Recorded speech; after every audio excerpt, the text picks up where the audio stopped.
Hi, this is Amir. Welcome to the Dejargonizer.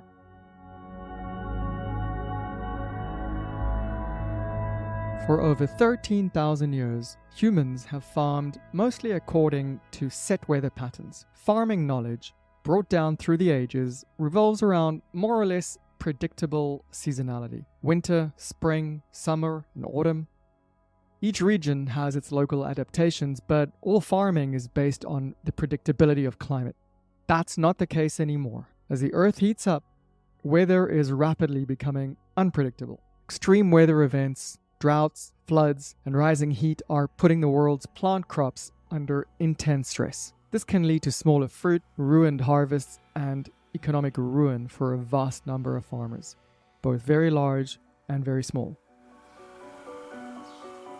But what if we could talk to plants directly, have them talk back to us in real time about how they're doing and what they need to be resilient?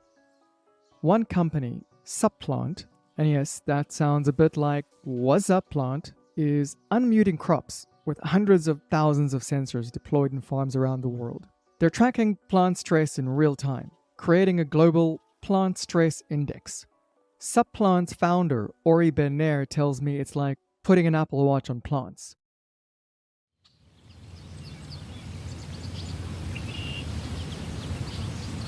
Basically, for 12,000 years, humans have been doing one thing, and this is trying to guess what the outcome of their crop will be, or the outcome of the season, by looking at the weather,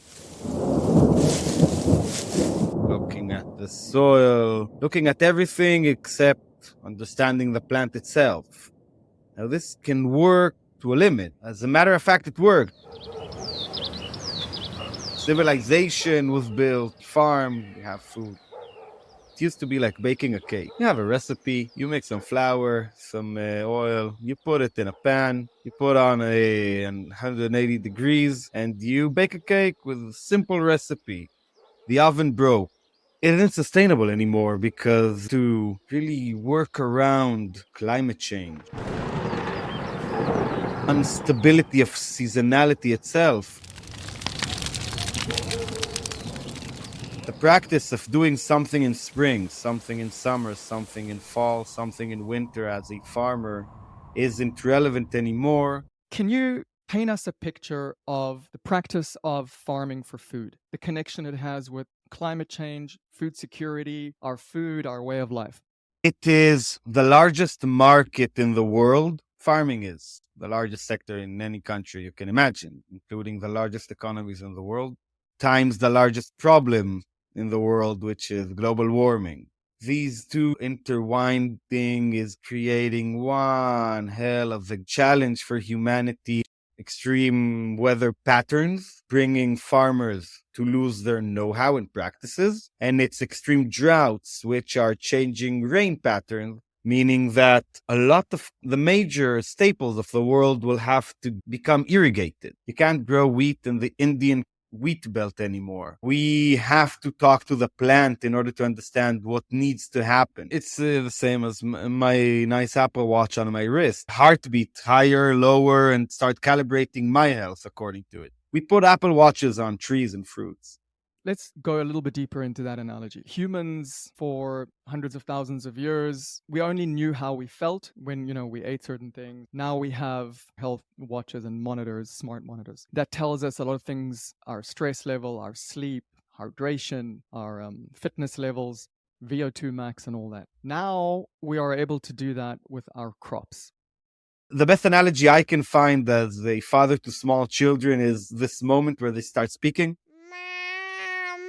You have your newborn and the nice nurses at the hospital tell you, hey, every 3 hours feed it. And then he starts speaking and he says, I'm not hungry, I'm hungry. And then you optimize the nutrition you're giving him in the time that fits. Your company has developed one of the largest plant databases on Earth. Can you tell us just the technology behind the database? How does it collect and analyze data? So we put sensors on the trunks or stems. You drill a small hole in the trunk. You have a pin inside to hold the sensor. You connect the sensor to this pin and you stick it as close as you can to the tree, and it measures the most common movement on Earth, contraction and detraction of the trunk or stem on a 24-hour cycle. So it senses the movement of the trunk. Great. So we have the sensors in the trees, in the soil. Then we turn them on. They start to communicate. How do they communicate? Is it through the cell towers, Wi-Fi, plant Wi-Fi? Through radio frequency, RF, to a main unit connected to the cloud through Wi-Fi or a SIM card.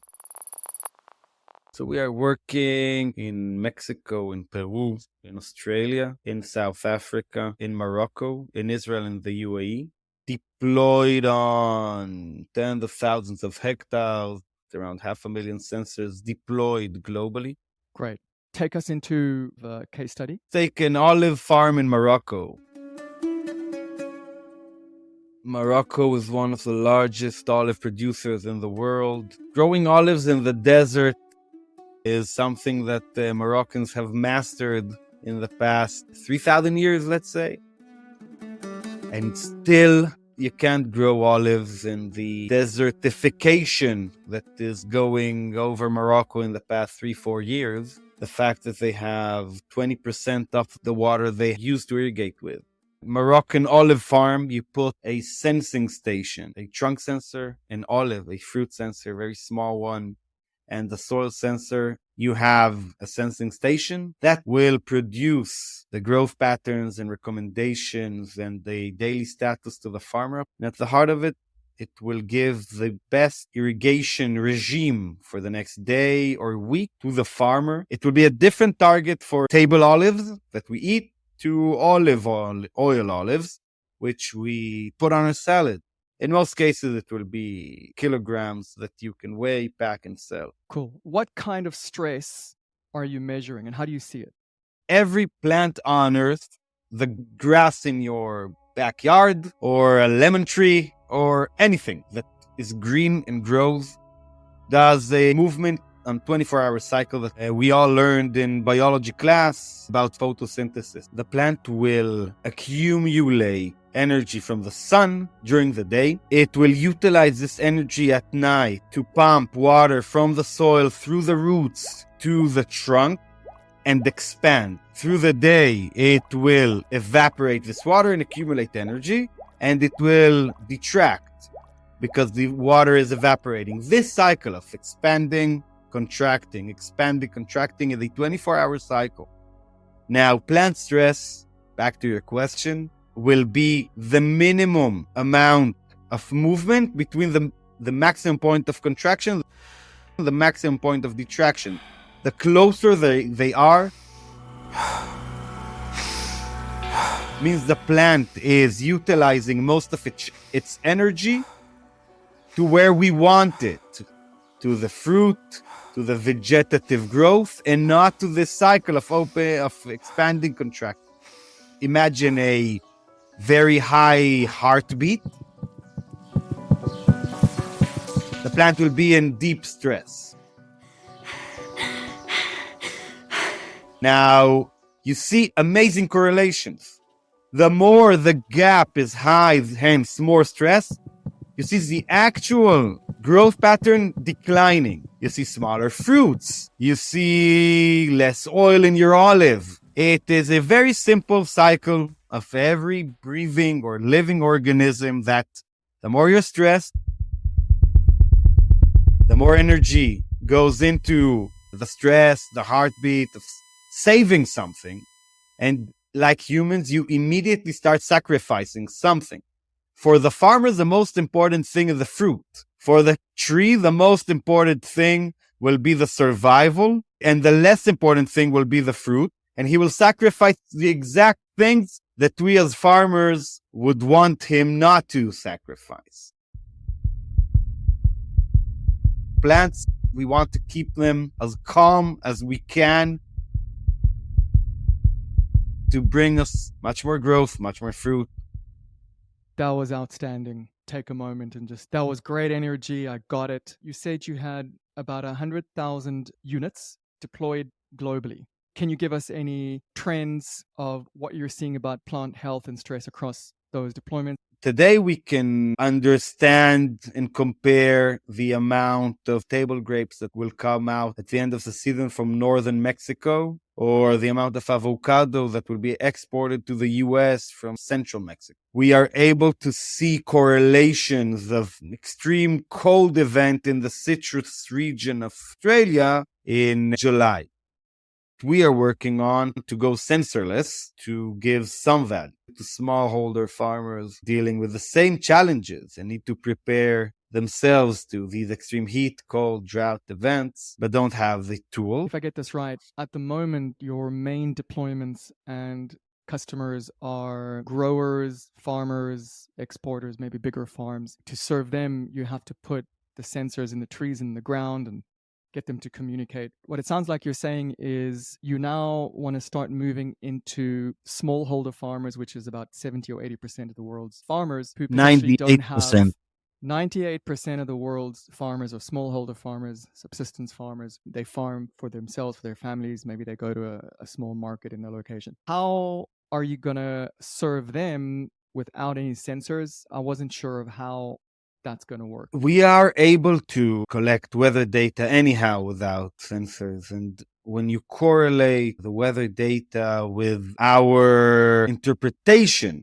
of the accumulated data, the result is what we call dynamic irrigation regimes. Ori, I'm sorry to interrupt, but I kind of lost you there. I think my question was, if you're a smallholder farmer, Ori Benair comes and Supplant comes and says to you, look, we can help you. Just take us from the moment to the next moment to the next moment. Very basically, how would you help smallholder farmers without the sensors? We have the most light touch, simple tool, a chatbot for WhatsApp, for Messenger, whatever you prefer. And he will receive a daily message of what's the weather? Is there anything interesting I should know about? And best practice based on Supplant's accumulated data, irrigation, recommendation for today, for tomorrow, for the week ahead. We can measure soil moisture through satellite. So I will tell him, hey, you're irrigating too much, or your soil is too dry, or your plants are in stress. We're very much focused on Mexico at the moment, and we're starting to distribute this in masses, and it's exciting. Great. We're starting to see trends and overview of how climate change is affecting agriculture globally. What are the major impacts that you are seeing from climate change on farming right now? Olive oil this summer costs 60% more because 10% less olive in Spain. Eggs in the United States will cost 72% more because chicken feed, which is basically corn, was impacted because of extreme weather events in the corn belt of the United States. And there will be a 30% increase in citrus prices, which is your lemons, your orange juice that you drink in the morning, because there was 22% drop in global citrus production in the last 2 years. It is something that is interesting everybody because it's our cost of living and it's everything that we put in our mouth 3 times a day. Great. Ori, that was brilliant. When people talk about climate change, they're talking about the planet is getting warmer, the seasons are getting more extreme. It's hotter when it's hot, it's colder when it's cold. That is obviously will affect food production, but it doesn't seem like food and food production, that whole story is at people's attention. It's more about the polar ice caps. Can you tell us how you see climate change in food? Every time I find myself in a discussion about climate change, and every time I hear about climate change, what comes to my head is everybody's talking about air conditioning when they should be talking about lack of food. Nigeria, the fastest growing country in the world, that will become the largest one somewhere in this century, has a spike of 24% in its food price index because of heat waves and droughts last year. It is a problem that all of us will meet soon, it is a problem that the rich world will suffer as well. And it will be one hell of a challenge, because when I hear climate change, I don't see in my head catastrophical pictures of polar bears and ice caps and fires in Canada. I see micro changes in seasonality patterns that dramatically affect the ability of the fruit producers of the world to continue on producing enough food. And this is already happening. It won't look catastrophic as a wildfire or a melting ice cap, but its implications will be much harsher if we don't mitigate it through technology and if we don't at least do our best to stop global warming.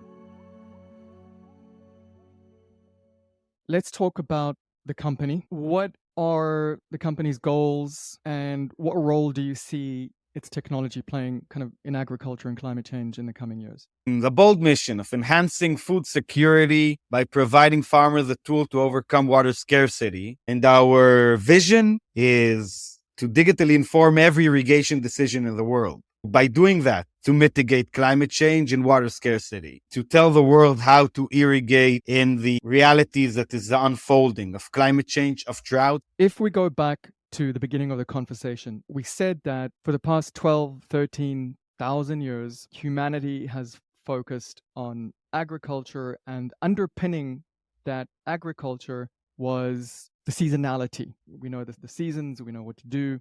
That information is passed down from generation to generation. The next step will be autonomous irrigation. Irrigation is the best mitigation to climate change and to the shift in seasonality. Take algorithms like Supplant, based live on data collected from the plant. The plant will tell the irrigation controller or computer, open the valve now. The farms themselves will be fully autonomous. The crop will be irrigated autonomously. A driverless drone will spread specific plant treatments. The harvest will be at the specific optimized time per specific plant and will be fully autonomous by robots. Go into the packing house that are already autonomous, fully autonomous farms. The second trend will be more and more shifts into indoor farming. All right. The last question from me is, what do you think is your company's biggest communication challenge when you talk to business audiences, investors, customers? What does the media not get? Wow, that's a great question. It's extremely complicated to translate the plant, but we have mastered it. But to translate what the plant is saying to the media, to the world, is extremely hard for itself. And it relates to the severity of the problem we're dealing with, or the challenge humanity is facing. If you were the voice of the plants right now that you're covering, the Earth's plants, if you were their voice, you're unmuting crops, what are they saying to us? It's not the quantity, it's the timing. Meaning, you're putting too much fertilizers in the soil, your money is going to waste and the soil is being damaged. You're putting too much water in the soil, drink it, utilize it for other things. Anything else you think that they would be saying? I'm hot. Yeah, I guess they are, right? They're much more sensitive and they don't have air conditioning. They're already saying that global warming is already here. They are feeling it on a daily basis, and they will say that climate change is here. And that's affecting them, it's affecting the food, it's affecting the farmers, what the farmers do on the land, which affects climate change. It's all a system. Exactly. Thanks for listening to the Dejargonizer. For more episodes and ways to connect with me, please visit dejargonizerpod.com. That's dejargonizerpod.com.